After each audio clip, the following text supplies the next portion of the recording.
नमस्कार साथियों, welcome to study with यश। साथियों, आज है 20 मई और KBC ground audition Mumbai Pawar public school में आने वाले 24-25 मई को स्टार्ट होने जा रहे हैं। साथियों, इसी कड़ी में आज की अगर हम सबसे पहले ऑडिशन की कॉलिंग की अपडेट की बारे में बात कर लें केबीसी के चर्चा के आज के एपिसोड में, तो आज हमारी केबीसी की ग्राउंड ऑडिशन कॉलिंग की गई थी। साथियों, अभी जो हमें वेन्यू दिया जा रहा है वो तो पवार पब्लिक स्कूल ही है।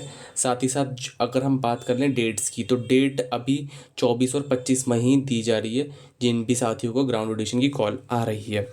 देखिए साथियों, अब इसमें दो इम्पॉर्टेंट आपकी तरफ से आ रहे थे, जिसको मैंने कि काफ़ी सारा बहुत सारे कमेंट्स देखने के बाद एनालाइज करा, और दो चीज़ मुझे जो है पता चली है आपकी तरफ से कि एक तो ऑडिशन की डेट जो है वो आपको पता नहीं चल पाई है, और दूसरा है कि एक डाउट ये भी आया था कि ऑडिशन की कॉलिंग क्या ख़त्म हो गई है या नहीं।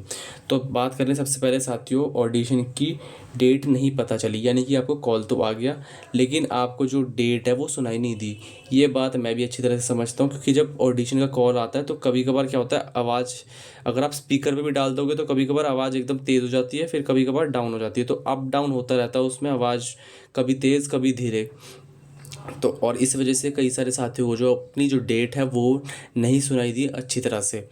तो देखिए देखिए साथियों, ऑडिशन की जो मैं आपको पिछले सालों के ट्रेंड के बारे में बता दूं, तो जब हमारा ऑडिशन की कॉल आती थी तो उसके जब ऑडिशन मतलब कंडक्ट होने से पहले 2 से 3 दिन पहले ही जो है इसका एसएमएस आपके जो रजिस्टर्ड मोबाइल नंबर है जिस पे आपको ऑडिशन का कॉल आता था उस पे हमारे एसएमएस आ जाते हैं, और जो कि अभी भी आएंगे।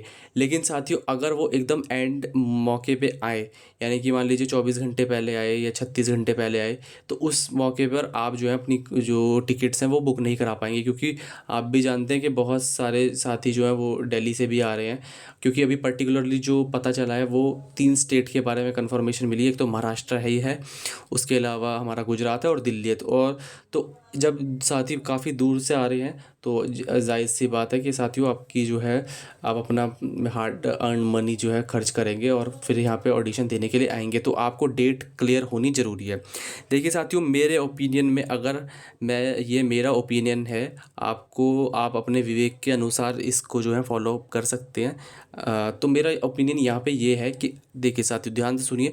अगर तो देखो आपको कॉल आ चुका है, आपको कॉल आ गया लेकिन आपको डेट सही से समझ नहीं आई है और आपने पूरी कॉल अटेंड कर ली है, तो साथियों आपको अपनी टिकट मेरे हिसाब से बुक कर लेनी चाहिए। क्योंकि अभी जो हमारे फर्स्ट फेज़ ऑफ ऑडिशन है, अभी जितने भी दिन की कॉलिंग हुई है, 2 से 3 दिन की जो कॉलिंग हुई है, उसमें 24 और 25 तारीख की ही ऑडिशन डेट्स दी गई हैं अभी के अनुसार। आज एज ऑफ 20th में जब मैं ये वीडियो रिकॉर्ड कर रहा हूँ तब तक तो यही 2 डेट्स दी गई हैं। बाकी का आने वाले डेट्स में कह नहीं सकते, लेकिन अभी तो यही है। तो अगर मान लीजिए आपका 24 को नहीं होता तो 25 को तो होगा ही होगा, ठीक है। इसके अलावा दूसरा ऑप्शन ये है कि आप ईमेल भी साथ ही साथ अपना डाल दीजिए केबीसी को कि ये हमारा ऑडिशन में ये हमारा रजिस्टर मोबाइल नंबर था, हमें कॉल आई थी, लेकिन इसका जो डेट है और वेन्यू है उसको एक बार और क्लैरिफाई कर दिया जाए। ये दूसरा ऑप्शन है। और पहला ऑप्शन तो मैंने आपको बता दिया कि आप जा सकते हो, अगर 24 को नहीं होगा तो 25 को होगा, 25 को नहीं होगा तो 24 को होगा, तो कोई भी एक डेट में तो आपका होगा ही होगा, ठीक है। क्योंकि अभी सिर्फ 2 ही डेट्स दी गई हैं, 24 और 25 तारीख। ये मेरा ओपिनियन है, इसको आपको अपने विवेक के अनुसार मानना ना मानना वो आप पे डिपेंड करता है साथियों। और ये मेरे हिसाब से कुछ एक सही सॉल्यूशन हो सकता है इस चीज़ का। दूसरी चीज़ के बारे में बात करें, वो है ऑडिशन की कॉल क्या ख़त्म हो गई है क्या नहीं हुई है।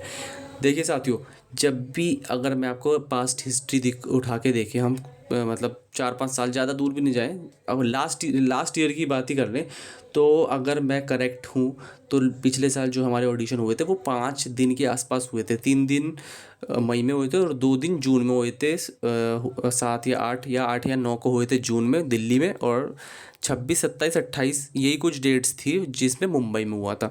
तो देखिए साथियों, अभी जो कॉलिंग या अभी जो ऑडिशंस की डेट हमारी आई हैं वो सिर्फ 2 दिन की आई हैं, और आप भी अच्छी तरह से जानते हैं कि कितने लोगों का सिलेक्शन होना है, 9,900। चलो हम हद से हद मान के चलें कि मान लीजिए चलो 6,000 लोगों का ऑडिशन होगा, कि अगर मान लो हद से हद टर्म्स एंड कंडीशन चेंज भी हो गई तो भी 6,000 का होगा, 5,000 का होगा, तो फिर भी 2 दिन के अंदर ये कंडक्ट कराया जाना फीजेबल वैसे भी नहीं है, क्योंकि एक दिन के अंदर ज़्यादा से ज़्यादा कितने लोगों का ऑडिशन हो सकता है, 600 700, इससे ज़्यादा तो नहीं जा सकता, क्योंकि एक जगह की कैपेसिटी और मैनेजमेंट भी होता है, तो वो फीजेबल होगा नहीं। और अगर हम 2 दिन माने तो ज़्यादा से ज़्यादा कितने 1500, अगर हद से हद भी माने तो मैक्सिमम 1500 जाएंगे, तो फिर भी इसमें गैप तो बचेगा। तो देखिए साथियों, अभी फ़िलहाल ये हम मान के चलते हैं कि हमारी अभी फर्स्ट फेज़ की कॉलिंग हुई है, जिसमें हमें 2 डेट्स दी गई हैं, 24 और 25 तारीख। 17 वाली तो कैंसिल हो ही गई थी, तो उस दिन तो हुआ ही नहीं ऑडिशन। अब आपका ये 24-25 से शुरू हो रहा है। तो जितने भी साथियों को अभी कॉल नहीं आई है वो चिंता ना करें, कॉलिंग आ रही है, आज भी आई है। और जब नेक्स्ट फेज़ के लिए, यानी कि अगली जो 2 या 3 डेट्स जो भी मिलेंगी, या कोई अगर वेन्यू में चेंज आता है, तो ये देखिए साथियों, आपके लिए गोल्डन अपॉर्चुनिटी हो सकती है। तो अभी आप अपनी अच्छी तरह से तैयारी करते रहे, जिनको कॉल नहीं आई है, और वेट करो। साथ ही साथ देखिए साथियों, एक हार्श ट्रुथ ये भी है जिसको हम सभी को मान के चलना चाहिए, कि देखिए अगर IVR कॉलिंग लेवल 2 की, जिसमें 2 GK के सवाल पूछे थे, अगर 45,000 को आई है, तो देखिए सभी को तो कॉल आ नहीं सकती है ग्राउंड ऑडिशन के लेवल की। ये आपको समझना पड़ेगा, ये हार्श जिसे कहते हैं ना कटु सत्य, वो है। आनी तो 9,900 को ही है। तो आप कॉलिंग का वेट करिए, अगर कॉलिंग आती है तो बहुत अच्छी बात है, अगर नहीं भी आती है तो देखिए साथियों, कोई भी चीज़ का कभी कोई एंड नहीं होता। अब आप हम मुझे ही देख लीजिए, 2 से 3 बार कॉपीराइट स्ट्राइक पड़े हैं, और फिर भी देखिए कोई भी चीज़ एंड नहीं होती। आप जो है वापस से रिस्टार्ट करते हैं, आगे बढ़ते हैं, नई अपॉर्चुनिटीज़ आती रहेंगी, प्ले अलॉन्ग भी आने वाला है। तो मैं ये नहीं कह रहा अभी आपको कि आप बिल्कुल ही छोड़ दें, अभी तो यार कॉल आएगी। तो मेरे हिसाब से आपके डाउट क्लियर हो गए होंगे। बाकी आप अपने अच्छी तरह से रहिए और अपनी तैयारी अच्छी तरह से करते रहिए। आई होप मैंने बिल्कुल डिटेल में आपके डाउट क्लियर करने की कोशिश करी है, क्योंकि बहुत ज़्यादा इसके ऊपर कन्फ्यूजन आ रही थी। तो बाकी आप जो है अपनी डिस्क्रिशन, यानी कि अपने विवेक के अनुसार चलिए। और all the best to all of you. Thank you so much साथियों, सब्सक्राइब ज़रूर से कर लीजिए। जल्दी से जल्द हमें अपनी फैमिली को वैसे ही बिल्ड करना है और आगे बढ़ना है। Thank you so much. जय हिंद।